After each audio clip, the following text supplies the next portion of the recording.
Kita harus tahu orang lain selain NU yang ada di Indonesia. Front Pembela Islam, FPI, yang kadang-kadang menggunakan NU jalan lurus. Ya nggak apa-apa. Orang lain selain NU yang ada di Indonesia. Malam ya'rif asyarr waqa'a fihi. Malam ya'rif asyarra waqa'a fihi. Barang siapa tidak mengenal kejelekan, jangan-jangan akan terjerumus di situ.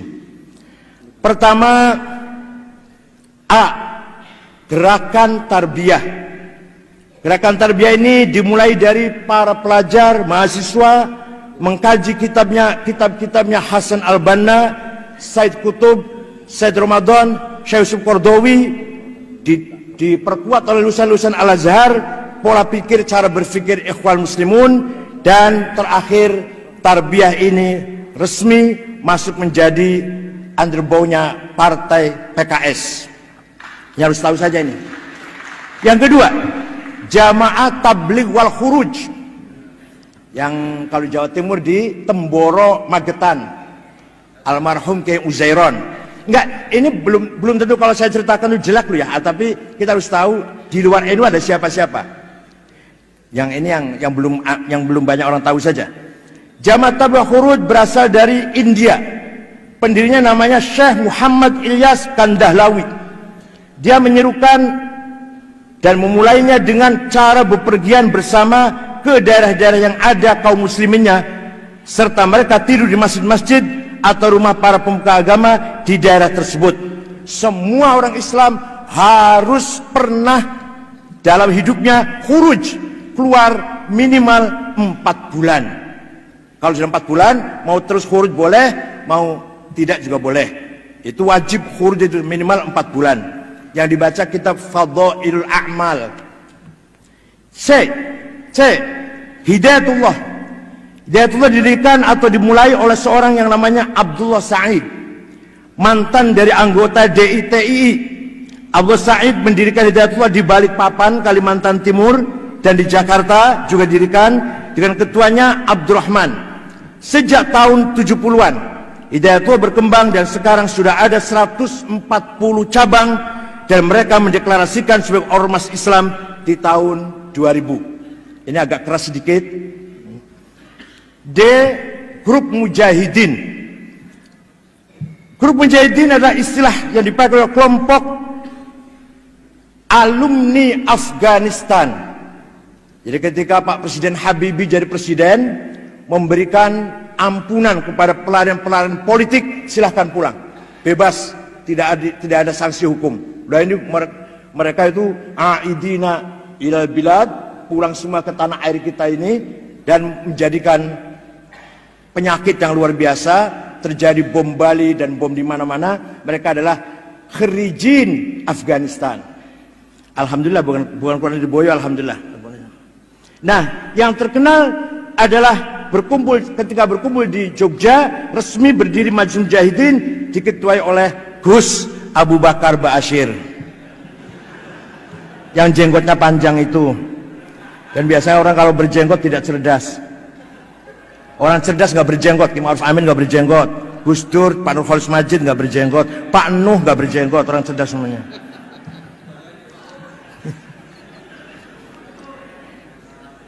Perlu diketahui bahwa Abu Bakar Ba'asyir di tahun 78 ditangkap karena menantang pemerintah dan menolak asas tunggal, dan dimasukkan ke penjara. Tetapi pada waktu akan naik banding di tahun 85, mereka lari ke Malaysia.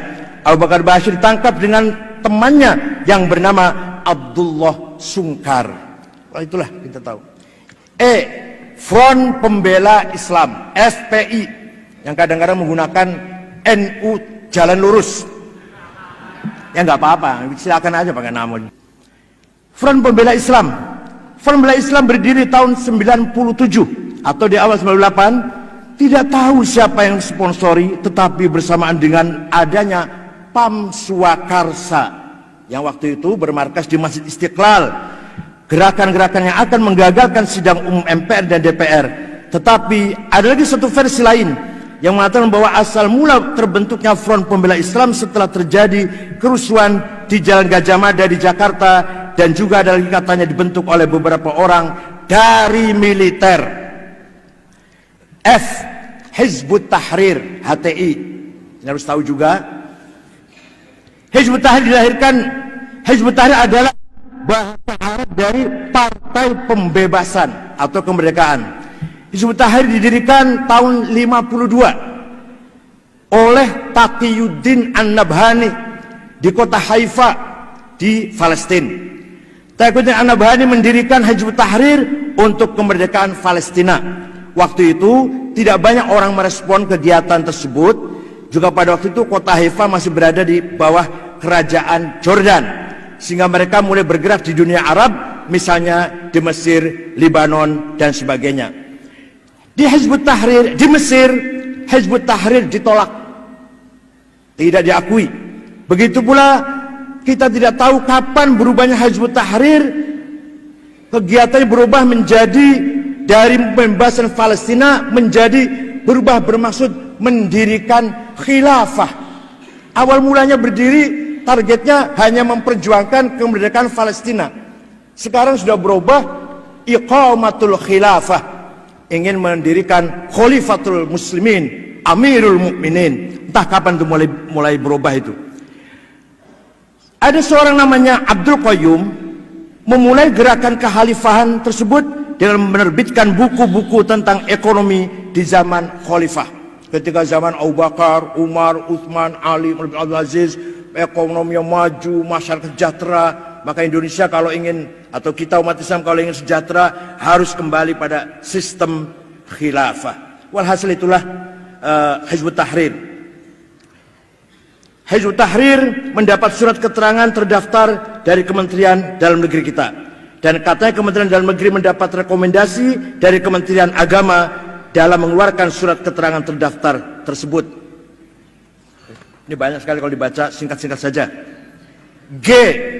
Syiah. Jangan dikira saya orang Syiah lu ya. Syiah di Indonesia menurut cerita diawali di kota Bangil, kurang lebih 60 km dari Surabaya, di desa Kenep. Dimulai atau didirikan oleh Said Hussein Abu Bakar Al-Habsyi dan Hadi bin Hadi dan Dr. Suherman, Dr. Masduki Sulaiman.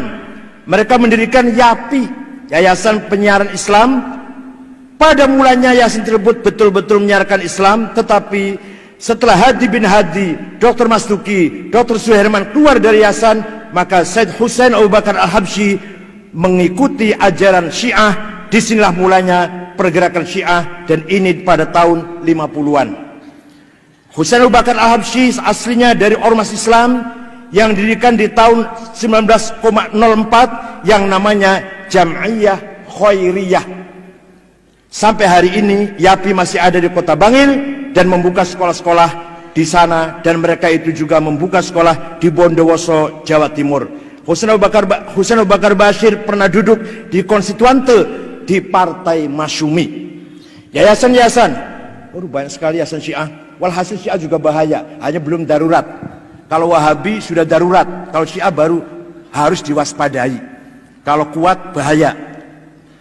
Kalau Wahabi walaupun qalilum minal qalil, very very small group, sangat kecil Wahabi tapi sombong. Iya, ini kan kata saya sudah baca ini, saya bukan Syiah. Terserah.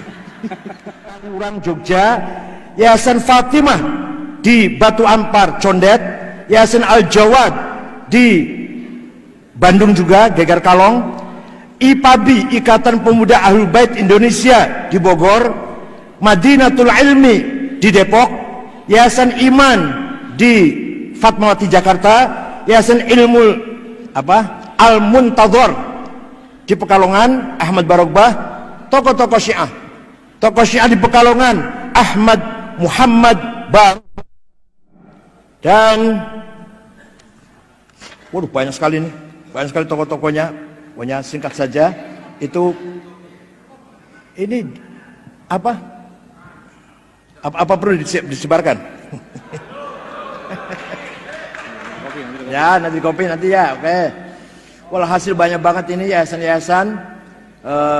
Al-Madinah Jakarta Utara, Al-Madinah di Bogor, Insan Cipta Prakasa Jakarta, As-Sodiq Jawa Timur, Babul Ilmi Pondok Gede, Az-Zahra Cawang Jakarta, Al-Kazim Al-Baro'ah Tasikmalaya, Yayasan 10 Muharram Bandung, Yayasan As-Salam Majalengka, Yayasan Mukarromah Bandung, Al-Mujtaba Purwakarta, As-Saifiq Bandung, Al-Islah Cirebon, Al-Aqidah Tangerang, Darut Takrib Jepara, Al-Amin Semarang, Al-Khairat Jepara, Al-Wahdah Solo, Al-Mawaddah Kendal, Al-Mujtaba Wonosobo, Safinatun Najah Wonosobo, Al-Mahdi Jember, Al-Muhibbin Probolinggo, At-Taqi Pasuruan, Az-Zahra Malang, Yasin Ja'far Shadiq Bondowoso, Al-Yasin Surabaya, Yapisma Malang, Al-Hujjah Jember, Al-Kautsar Malang, Al-Hashim Surabaya, Al-Qaim Probolinggo, Al-Kisah Denpasar, Al-Islah Makassar, Paradigma Makassar, Fikrul Hikmah Makassar, dan seterusnya. Pokoknya itu yayasan-yayasan Syiah. Yang ke H, A, B, C, D, F, G, H, Gerakan Wahabi. Nah ini mulai masuk Wahabi. Gerakan ini sekarang menamakan dirinya Salafi. Karena kalau menamakan Wahabi nggak pakai payu, nggak pakai laku. Karena mengikuti Muhammad bin Abdul Wahab At-Tamimi. Nah, At-Tamimi itu yang membunuh Sayyidina Ali juga Abdurrahman bin Muljam At-Tamimi. Imamnya Wahabi Muhammad bin Abdul Wahab At-Tamimi. Arab dari Malang yang memprovokasi orang-orang ikut ISIS juga namanya Salim bin Mubarak At-Tamimi, yang akunya Abu Jandal, yang menantang Pak Muldoko, Pak Sutarman dan Bansel itu di YouTube ada. Itu Arab lahir Pasuruan, besar di Malang. Salim bin Mubarak At-Tamimi. Sejak dulu At-Tamimi itu kader-kader Khawarij yang sangat militan. Kenapa pindah nama Salafi? Beda dikit. Ini ide muncul dari Syekh Nasiruddin Al-Albani, orang Albania yang juga warga negara Saudi di Madinah, dan Syekh Muqbil Ad-Dammaj, Syekh Muqbil di Yaman. Dua orang ini punya ide jangan Wahabi, Salafi. Kalau Salafi itu artinya langsung ke Syekhul Islam Ibnu Taimiyah. Tapi kalau Wahabi kan Muhammad bin Abdul Wahab, walaupun tujuannya akhirnya ujungnya sama sih. Tapi kalau Salafi bukan Muhammad bin Abdul Wahab, tapi ke Syekhul Islam Ibnu Taimiyah. Aliran ini sangat keras sejak didirikannya Akademi Bahasa Arab oleh Universitas Ibnu Saud di Riyadh, Saudi Arabia, di Jakarta. Di Jakarta mulai ada lembaga bahasa Arab cabang Muhammad bin Saud, yaitu tahun 80-an. Pimpinannya adalah Abdul Aziz Ammar. Beliau menjadi direktur lembaga bahasa Arab di Jakarta, masih bujangan. Kemudian dapat istri Arab Bogor. Melalui Abdul Aziz Ammar inilah berdirilah beberapa yayasan-yayasan yang menyebarkan ajaran-ajaran Wahabi. Pertama, Yayasan As-Sofwah. Ini kantornya di Lenteng Agung, belakangnya Ciganjur 1 km. Ketuanya namanya Abdurrahman. Pernah dipenjara 1,5 tahun terlibat ngebom hotel Atrium zaman Habibie presiden itu. As-Sofwah juga punya hubungan yayasan dengan Yayasan Al-Haramain, juga hubungan dengan Ihya It-Turath di Kuwait, juga hubungan dengan International Islamic Relief Organization dan Rabithah Alam Al-Islami. Yang kedua, Yayasan Al-Huda di Cimanglit, Bogor. Pendirinya namanya Takdir Syamsuddin Ali, lulusan Libya. Ini juga hubungan dengan tadi itu, dengan International Islamic Relief Organization. Kemudian Yayasan As-Sunnah di Cirebon Selatan. Kalau saya Cirebon Utara, ini Cirebon Selatan. Cirebon Selatan di Desa Kali Tanjung namanya, Kecamatan Cirebon Selatan.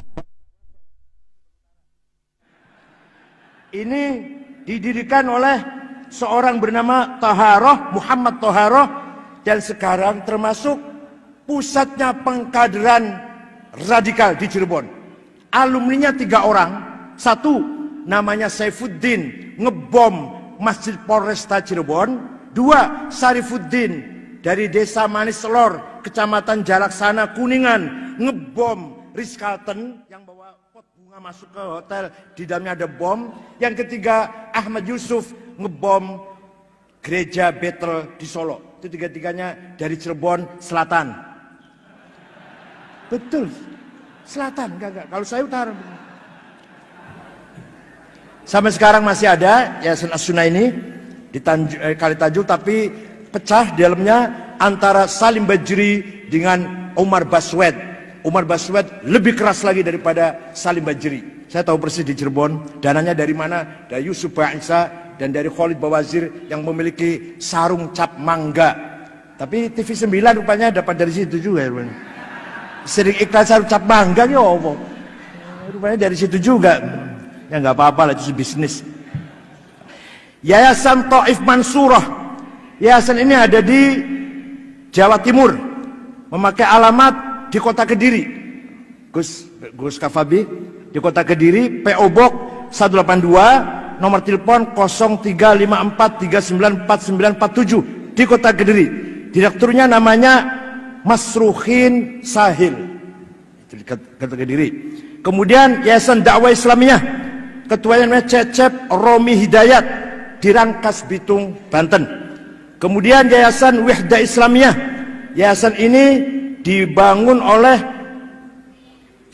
orang Makassar, asal Makassar, namanya Muhammad Ikhwan, berkantor di Duren Sawit, Jakarta. Yayasan Al-Imam berada di Sukabumi. Ketuanya, direkturnya namanya Bukhari Muslim.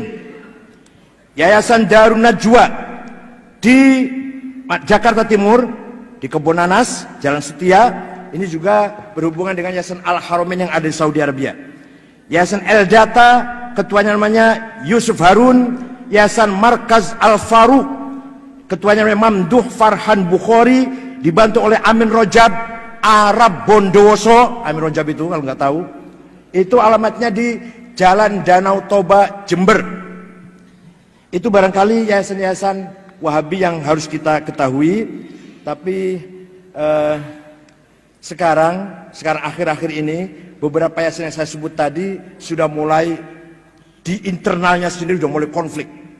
Jadi kalau kelompok radikal itu nanti salah satu anggotanya ada yang sedikit aja kendor, langsung pecah. Sejak dulu begitu, Khawarij langsung pecah jadi 20. Karena kalau sedikit aja ada yang beda pendapat, langsung mendirikan organisasi sendiri. Kata Al-Asfariyah, pokoknya bukan Khawarij itu kafir, kufrul akidah. Perempuannya, anak-anaknya boleh jadikan budak. Kata An-Najadat, tidak, kafir kufron nikmah. Anak kecilnya dan perempuannya tidak boleh dijadikan budak, tidak boleh menjadi rampasan perang. Itulah pokoknya kalau kelompok ekstrim pasti mudah pecah. Tapi kalau kelompok moderat, insya Allah semakin solid, insya Allah. Kecuali yang tidak mau solid. Ya, jaringan-jaringan Wahabi ini sangat banyak sekali. Semua data-datanya ada sama saya. Bahkan ada yang memiliki sampai ratusan hektar kebun sawit yang sangat menghasilkan, produktif, membiayai gerakan-gerakan mereka itu. Ini ada yang kebun sawit, ada yang punya kilang sumur-sumur minyak juga, ada yang punya koperasi sangat kuat, dananya dari Kuwait, dari kedutaan Kuwait, dibangun pada Agustus tahun 2001 dengan dana yang sangat luar biasa. Walhasil inilah ghairun nahdiyin. Tambah lagi kalau kata Ki Ma'ruf, apa Ki Ma'ruf? Liberal juga bahaya ya. Liberal juga bahaya. Tapi kalau liberalin, bahayanya tuh di level elit. Orang-orang MWS ini belum merasakan bahayanya liberal. Kalau liberal itu baru di level elit, mengajak orang bebas berpikir tanpa ikatan agama, ikatan nas, Quran, hadis. Lepaskan itu namanya berpikir liberal. Kalau masih qala Allah Ta'ala, kalau masih qala Rasulullah, ya nggak liberal dong. Apalagi saya. Ada yang mengatakan saya liberal, ya nggak mungkin lah. Oh, saya ini, ilmu saya ini nggak keluar dari Fathul Mu'in, Fathul Wahab, Guaitul Usul, Alfiyah, apalagi Jamul Jawame, nggak keluar dari tarikh, ilmu kalam, nggak keluar di situ. Saya nggak pernah baca bukunya Orientalis, saya nggak pernah baca bukunya Godsiher, Harvey Spencer atau Will Durant, nggak pernah saya baca buku. Yang saya baca itu bukunya Kitab Asy'ari, Bakilani, Haromen, Ghazali. Yang saya baca lagi Ibnu Arabi, Al-Hallaj, dan itulah walhasil. Yang saya baca ilmu kalam, tasawuf, filsafat Islam Ibnu Sina, Farabi Kindi, kemudian fikihnya Fathul Mu'in, Fathul Qarib, sampai saya hafal Fathul Mu'in sampai agak hafal lah. Terutama bab jihad saya hafal Fathul Mu'in. Faslun fil jihadi wa huwa fardu kifayatin marratan fi kulli am wa anwa'uhu arba'atun itsbatu wujudillah wa iqamatu syari'atillah wal qitalu fi sabilillah wa daf'u darari ma'sumin musliman kana aw muslim bil it'ami wal ihsa'i. Ketua umum PBNU harus hafal Fathul Mu'in. Enggak guyon-guyon. Walhasil saya bukan Syiah, saya bukan liberal, saya masih khazanah keilmuan saya. Nggak pernah saya baca bukunya orang Syiah, nggak pernah. Artinya mengkaji dengan tekun, nggak pernah. Yang saya kaji dengan tekun yaitu karena Asy'ari, Ghazali, Bakilani, Haromen. Kalau kita kontemporer ya Dr. Ali Samin Asy'ar, Ahmad Amin.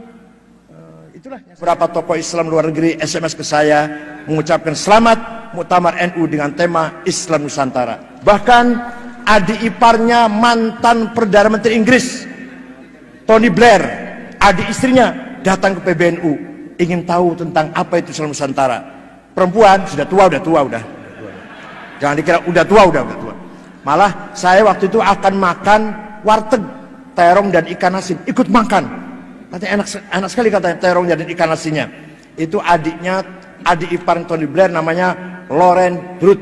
Akan datang lagi tanggal 26 nanti. Akan datang tanggal 26 ingin mengadakan talk show dengan saya katanya. Bicara Islam, perbandingan Islam NU dan Islam yang ada di Eropa. Nanti satu lagi dari siapa lah, dari ada narasumber yang lain. Nanti live disiarkan televisi saya dan adik iparnya Tony Blair tanggal 26 Oktober ini, kalau enggak 27 lah, melalui beberapa jaringan televisi. Nah, kita sekarang alhamdulillah wad'una muhim, wad'una mahbub wa marhub fi awda'una mahsudah. Karena kita perannya penting, dapat simpati dari semua pihak, maka kita pasti mahsudah, banyak yang hasud dengan kita. Tapi apapun yang kita hadapi, kondisi situasi apapun, harus kita hadapi dengan percaya diri. As-Sufi Ibnu Waqti, Sufi adalah anak zamannya. La launa lahu, launuhu launu inaih. Orang Sufi tidak punya warna tertentu, seperti air, kalma'i, la launa lahu, seperti air gak punya warna. Warnanya launuhu launu inaih. Artinya orang Sufi siap hidup di zaman apa saja, kondisi apa saja. Ini namanya ilmul ahwal. Namanya ilmul ahwal dalam tasawuf, baqo, fana, khauf, roja, talwin, tamkin, ghaibah, hudur, mahu, sahu. Itu kita praktekkan dalam keseharian masyarakat kita. Maka orang Sufi atau kita semua harus memahami kondisi yang ada dan kita mampu hidup di dalam kondisi dan situasi apapun. Syukran wa dumtum fil khairi wal barakati wan najah wallahul muwaffiq ila aqwamit thoriq. Wassalamualaikum warahmatullahi wabarakatuh.